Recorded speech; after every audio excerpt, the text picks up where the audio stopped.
नमस्कार, आप देख रहे हैं न्यूज 18 अपडेट। मैं हूं आपके साथ अलीम अतहर। बुलेटिन में खबरों की शुरुआत करते हैं। औरंगाबाद में सुरक्षा बलों को निशाना बनाने की नक्सलियों की बड़ी साजिश नाकाम हो गई है। सुरक्षा बलों ने सर्च अभियान चलाकर न सिर्फ नक्सलियों के बंकर को ध्वस्त कर दिया, बल्कि उन बंकरों में छिपा कर रखे गए भारी मात्रा में विस्फोटकों और हथियारों को भी जब्त किया है। मदनपुर के सहिया और आसपास के जंगल पहाड़ों पर सर्च अभियान चलाया गया, जिसमें पहाड़ों की गुफाओं में छिपाकर रखे गए एक SLR, 2 राइफल, 29 कारतूस, 15 किलो RDX, 20 किलो यूरिया और 1000 इलेक्ट्रिक डेटोनेटर सहित कई आपत्तिजनक सामग्री को बरामद किया गया। जो सामान बरामद हुआ है इसमें मुख्यतः SLR राइफल है मैगजीन के सहित, और 303 राइफल है मैगजीन के सहित, और SLR की जो गोलियां हैं 14 की संख्या में, और 303 की गोलियां हैं 15 की संख्या में। इसके अतिरिक्त कमर्शियल इलेक्ट्रिक डेटोनेटर जो है 1000 की संख्या में, और प्रेशर आईडी मैकेनिज्म 1 की संख्या में। इसके अतिरिक्त एक्सप्लोसिव भी मिला है जो संभवतः RDX है 15 किलो की संख्या में, 20 किलो यूरिया, जनरेटर 2 की संख्या में इत्यादि ये बरामद हुआ है।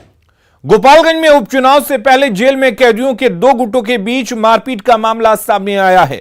घटना में 3 कैदियों के घायल होने की खबर भी है, जिसमें एक कैदी की हालत गंभीर बताई जा रही है, जिसे इलाज के लिए सदर अस्पताल में भर्ती करवाया गया है। वहीं 2 कैदियों को जेल के अस्पताल में ही इलाज के लिए रखा गया है। इस पूरे मामले में जेल अधीक्षक से जानकारी लेने की कोशिश की गई तो उन्होंने जवाब देने से इनकार कर दिया।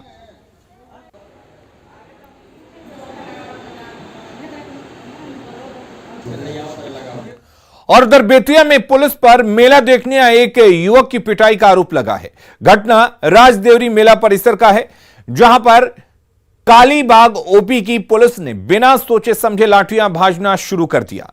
मेला में भगदड़ होने पर पुलिस ने पश्चिमी करगरिया से मेले देखने में आए एक युवक कमलेश यादव को पकड़ लिया और फिर उसकी लाठी से जमकर पिटाई कर दी। युवक के शरीर पर पिटाई के निशान साफ दिख रहे हैं। घायल युवक को इलाज के लिए GMCH में भर्ती करवाया गया है।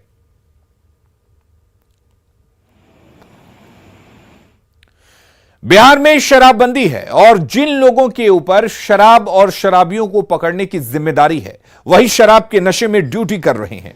दरअसल शेरघाटी थाना में पदस्थापित SI पवन मिश्रा को शराब के नशे में गिरफ्तार किया गया, वो भी तब जब दारोगा साहब शेरघाटी व्यवहार न्यायालय के SDM कोर्ट में एक मामले के आरोपी को लेकर हाजिरी लगवाने पहुंचे थे, लेकिन नशे में वो हंगामा करने लगे, जिसके बाद शेरघाटी व्यवहार न्यायालय के जज ने वहां तैनात पुलिस को गिरफ्तार करने का आदेश दिया, जिसके बाद दारोगा को हिरासत में ले लिया गया और बाद में आमस थाना की पुलिस ने कोर्ट में पहुंचकर दारोगा की ब्रेथ एनालाइजर से जांच की तो रिपोर्ट पॉजिटिव आ गई, जिसके बाद नशेबाज दारोगा को पुलिस अपने साथ लेकर चली गई और केस दर्ज कर आगे की कार्रवाई में जुट गई है। फिलहाल SSP ने दारोगा को निलंबित कर दिया है।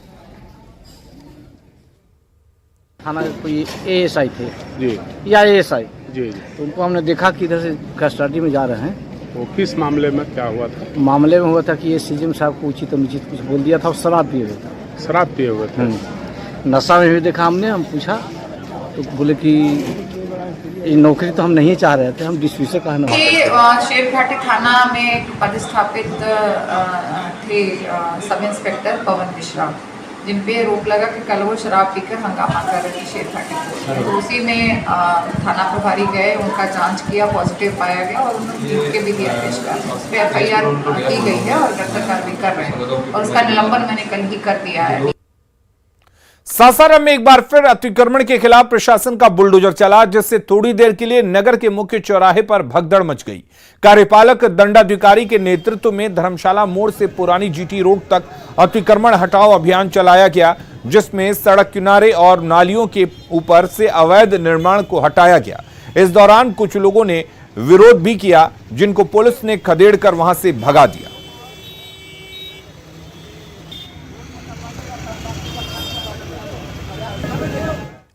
और जहानाबाद से बड़ी खबर है, जहां पर लापता हुई 2 छात्राओं को बरामद कर लिया गया है। दानापुर से दोनों छात्राओं को बरामद किया गया है। 24 घंटे के अंदर पुलिस ने रिकवरी की है।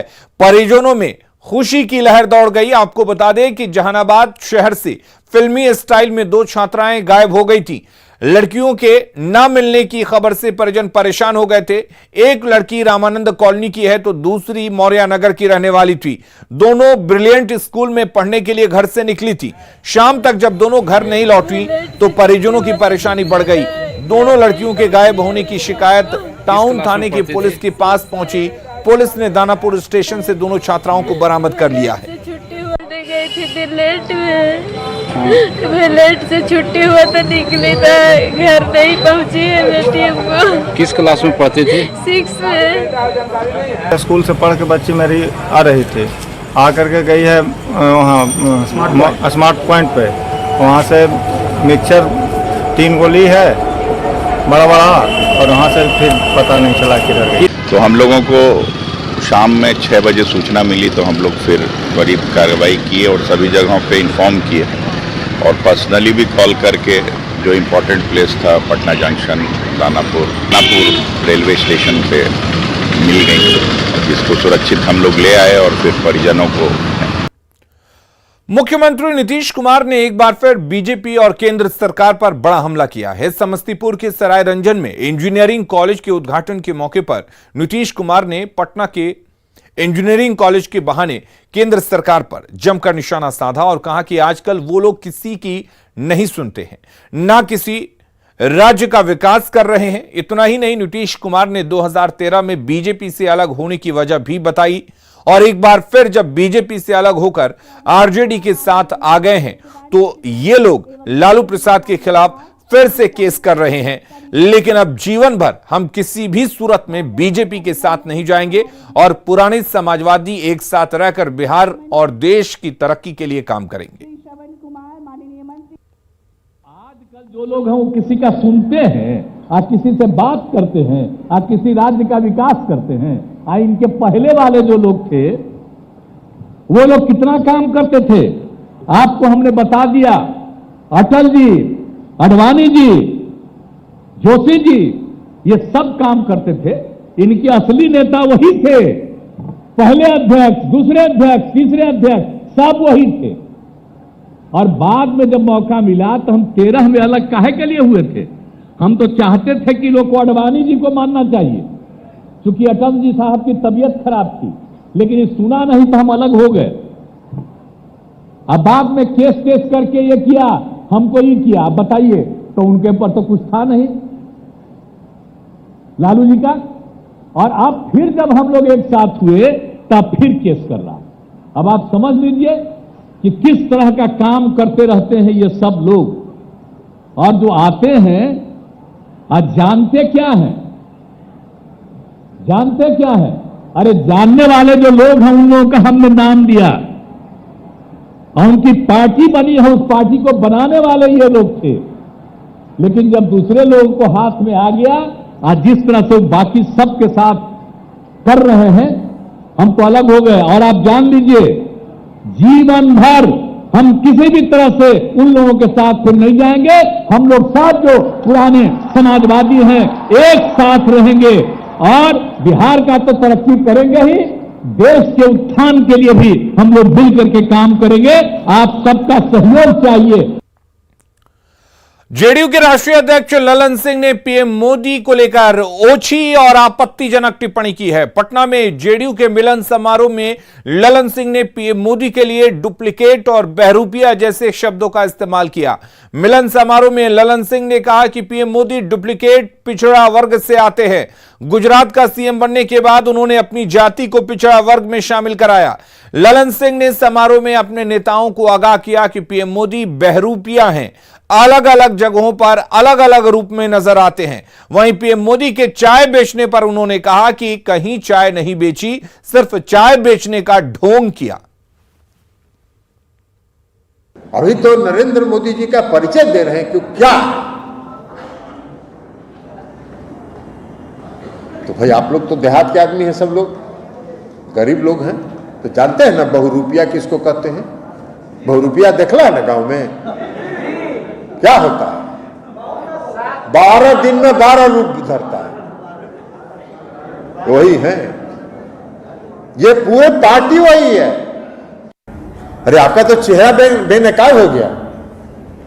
अति पिछड़े समाज के लोगों के बीच आपका चेहरा बेनकाब हो गया है। जो नकाब ओढ़ के जो आप घूमते हैं वो आपका नकाब उतर गया है।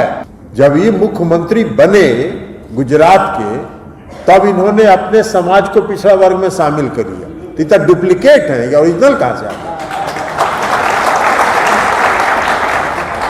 अभी डुप्लीकेट आदमी घूम घूम के पूरा देश भर में कह रहे हैं कि हम अति पिछड़ा से आते हैं।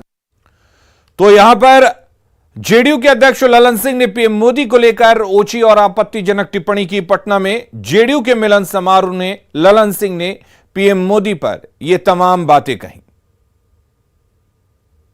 और ललन सिंह के बयान पर बिहार बीजेपी के उपाध्यक्ष और पूर्व विधायक मिथिलेश तिवारी ने ललन सिंह पर पलटवार किया है।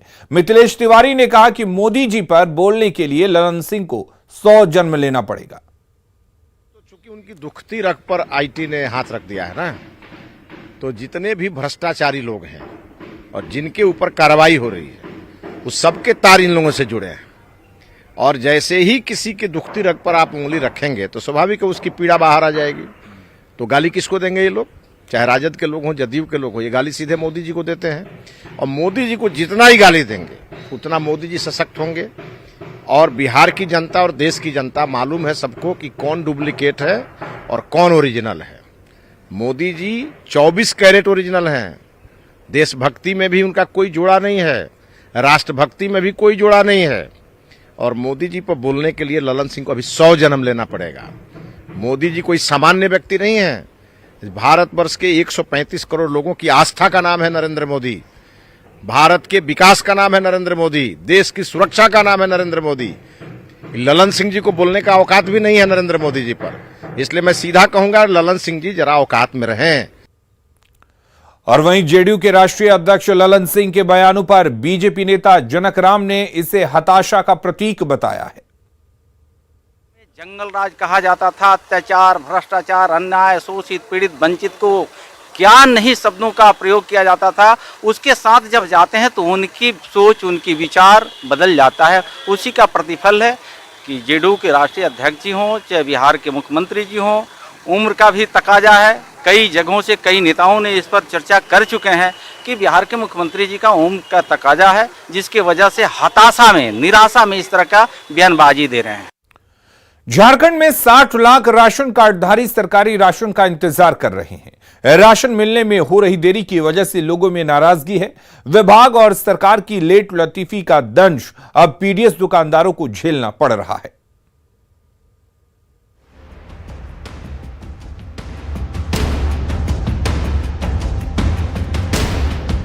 हाथ में खाली झोली लेकर पीडीएस दुकान के बाहर खड़े ये लोग सरकारी राशन का इंतजार कर रहे हैं।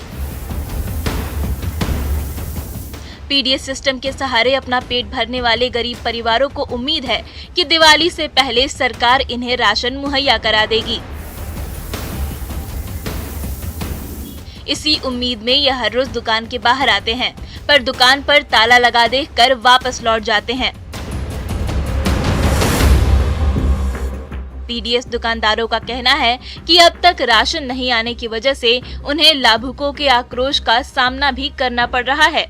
दाल चीनी सर ऐसा था कि 2021 में 2 बार हम ड्राफ्ट जमा किए हैं और अभी तक है कि चीनी हम लोग तक आया नहीं है। हम लोग तक आए नहीं है चीनी। कितना कार्डधारी लोग हल्ला करते हैं, बोलते करते हैं कि पेपर में दाल भी दे रहा है, चीनी भी दे रहा है, चना भी दे रहा है, तो आप लोग क्यों नहीं दे रहे हैं।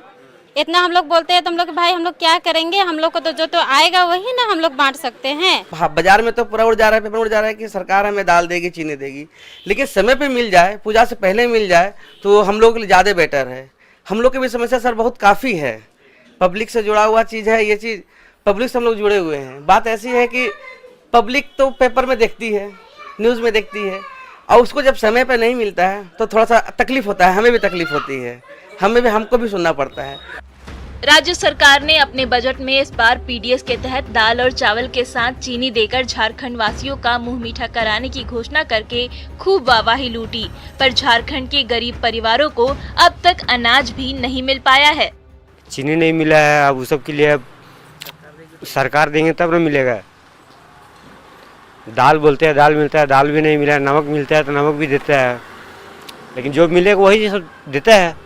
रांची के कड्रू स्टेट फूड कॉर्पोरेशन परिसर में अनाज से लदे ट्रक तो खड़े हैं, पर गोदाम जब तक नहीं खुलेगा तब तक अनाज की एंट्री नहीं होगी और पीडीएस दुकान तक राशन नहीं पहुंच सकेगा। हालांकि एक अच्छी खबर यह है कि गोदाम में चीनी की बोरियां पहुंचने का सिलसिला शुरू हो चुका है। अब देखना ये होगा कि दिवाली से पहले इस चीनी से झारखंड के गरीबों का मुंह मीठा हो पाता है या फिर नहीं। अविनाश कुमार, न्यूज़ 18 रांची। और खबरें लगातार जारी हैं, आप बने रहिए न्यूज़ 18 बिहार झारखंड के साथ।